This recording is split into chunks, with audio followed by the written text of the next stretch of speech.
Les contraintes administratives sont considérées comme des barrières ou obstacles qui empêchent le bon déroulement de certaines activités dans une institution. Ces dites contraintes existent aussi en milieu hospitalier. Elles empêchent au personnel de santé de travailler selon les normes et les protocoles de soins établis alors qu'ils ne devraient avoir qu'un seul but, promouvoir la santé.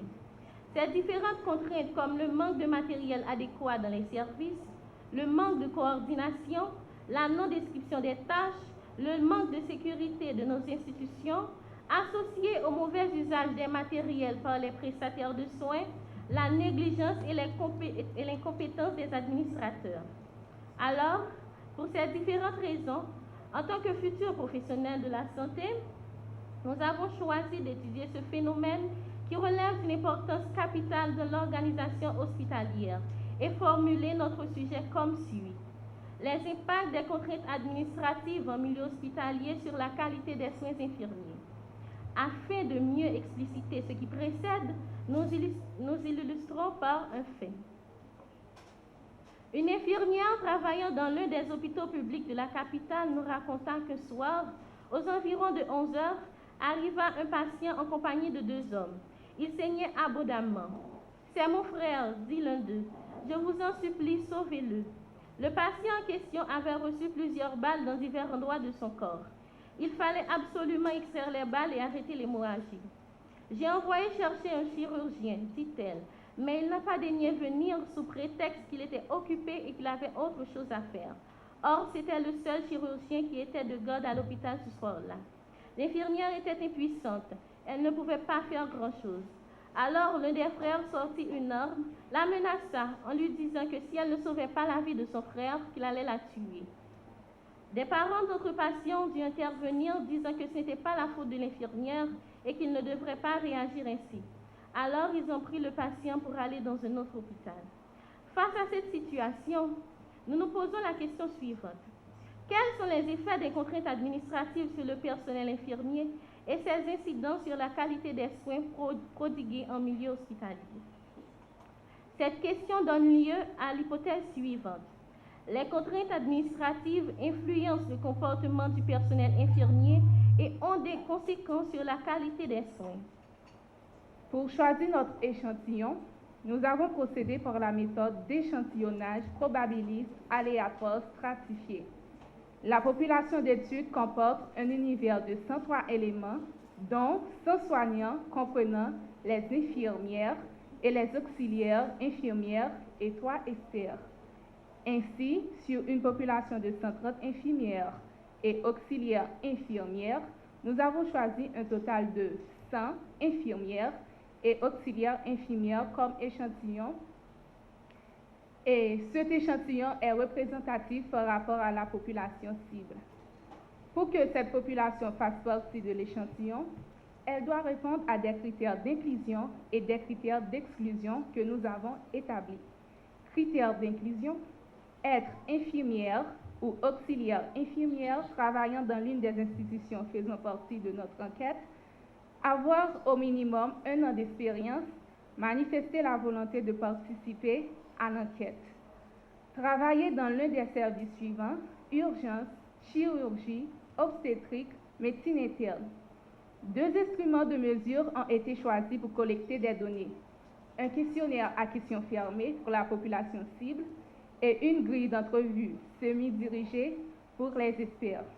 Poursuivons avec Jean Dadi-Terrané dans la phase empirique.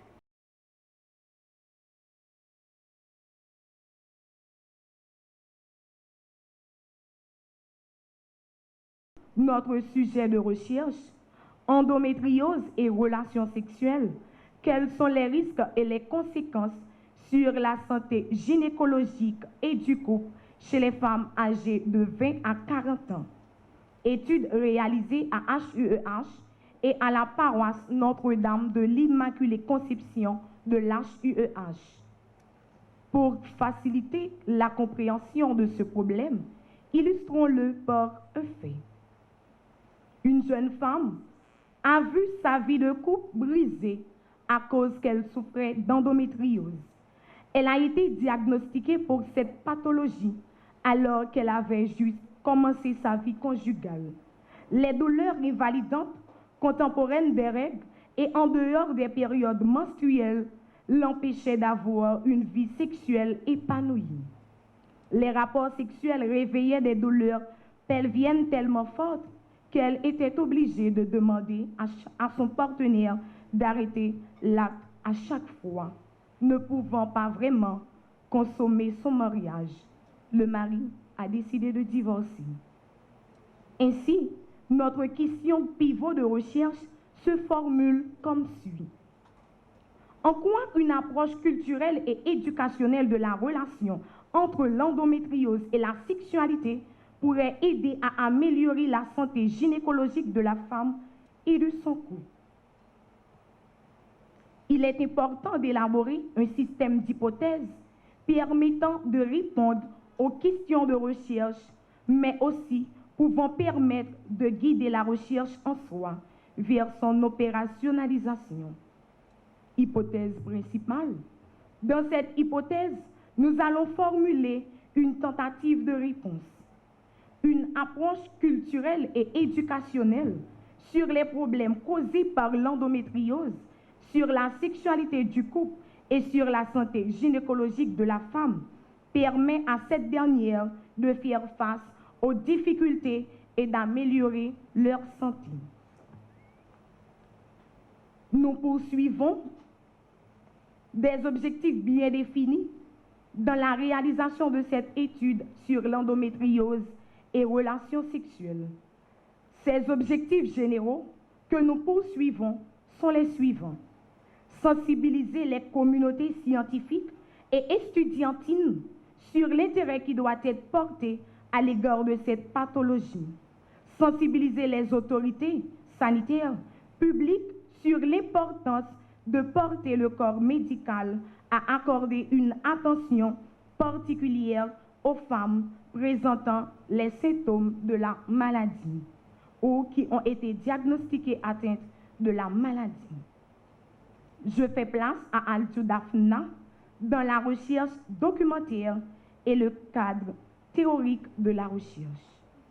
Éduquer les femmes et les hommes, sensibiliser sur la maladie, accompagnement psychologique de ces femmes, plaider pour une campagne de dépistage et de sensibilisation. Suggestions et recommandations pour le MSPP, mettre en place la clinique de l'endométriose dans les grands centres de soins du pays comme l'HUEH. Pour la population, apprendre à connaître son corps afin de découvrir l'anomalie le plus tôt possible et savoir que la douleur est une anomalie. Pour les professionnels de santé, l'endométriose est une maladie qui existe et qui nécessite l'intérêt du personnel de santé pour être diagnostiquée. Limite de la recherche. Notre étude se limite à l'absence de données dans les services de gynécologie et d'obstétrique dans le pays.